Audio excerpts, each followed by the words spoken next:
আসসালামু আলাইকুম।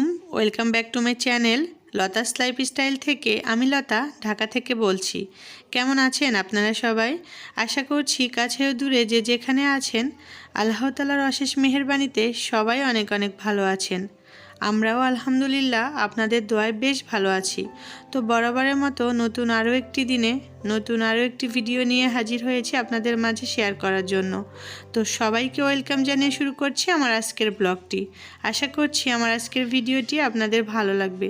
আর যদি ভালো লেগে থাকে প্লিজ একটি লাইক দিয়ে দেখা শুরু করবেন। আজকাল ভিডিও রেডি করতে একদমই ইচ্ছে করে না। ভিডিও তৈরি করার কথা মনে হয় গায়ে 100 ডিগ্রি জ্বর চলে আসে। ইচ্ছে হয় না যে একটা ভিডিও মেক করি, তারপরে এডিট করে ভয়েস ওভার করে ভিডিওটা পাবলিক করি। একদমই ভালো লাগে না। আমরা যারা ব্লগার আছি আমরা কিন্তু অনেক কষ্ট করে একটা ভিডিও মেক করি, এডিট করি, ভয়েস ওভার করি, তার পাশাপাশি পাবলিক করি। একটা ভিডিও বানাতে যতটা কষ্ট হয় আসলে যারা ব্লগিং করে তারাই জানবে। ব্লগিং না করলে কেউ কখনো এই কষ্টটা ফিলও করতে পারবে না। কিন্তু কি করব, আসলে ইউটিউবিংটাকে আমরা প্রফেশনালি নিয়ে ফেলেছি। কিছু করার নেই। হাজার খারাপ লাগা, কষ্ট লাগা বা শরীর খারাপ যাই হোক না কেন, রুলস মেনটেন করতে হলে আমাদেরকে রেগুলার ভিডিও আপলোড করতেই হবে।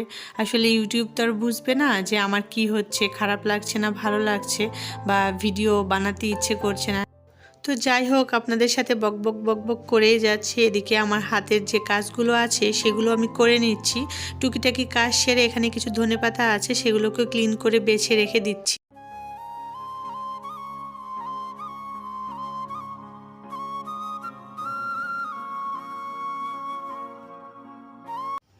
আজকে কেন জানি আমার একদমই ভয়েস ওভার করতে ইচ্ছে করছে না এবং কোনো কথাও বলতে ইচ্ছে করছে না। কিন্তু কি করব, আমার যেহেতু ভিডিও দিতে হবে এই কারণে তো একটু ভয়েস ওভার করতেই হবে। আর গতকালও আমি ভিডিও দেই নাই। আসলে ইদানিং নিয়মের একটু হেরফের হয়ে যাচ্ছে।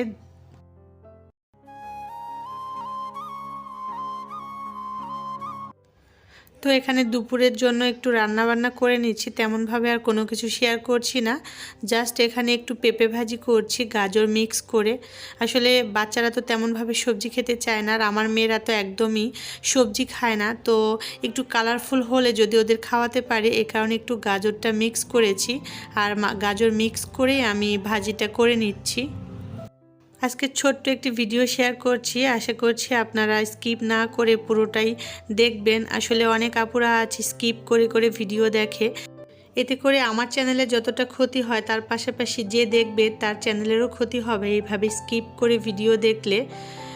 তো কিছু বলার নেই। তো যারা দেখবে তারা এইভাবে দেখবে, আর যারা মন থেকে ভালোবেসে দেখবে তারা পুরোটা জুড়ে থাকবে, পুরোটা ওয়াচ করবে। ইনশাল্লাহ আমি আমার সাধ্যমতো যাদের ভিডিও দেখি তাদের পুরোটাই দেখে দেওয়ার চেষ্টা করি।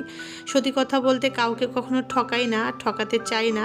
একটা কথা আমাদের মনে রাখতে হবে, কাউকে ঠকালে নিজেও ঠকতে হবে, এটা সত্য কথা। তো এখানে আমার রান্নাবান্না মোটামুটি শেষ হয়ে গিয়েছে। আমি অফ ক্যামেরায় মাছটাও রান্না করে নিয়েছি। এখন একটু দুপুরের খাবার খেয়ে নিব। তো এখানে আমি একটু কাঁচামরিচ নিয়ে নিয়েছি। কাঁচামরিচে যেমন ভিটামিন সি আছে তেমনিভাবে কাঁচামরিচ খাওয়া ডায়াবেটিক্স রোগীর জন্য অনেকটাই ভালো। আমার কথা কেউ কোনো কিছু মনে করবেন না বা মনে কষ্ট পাবেন না।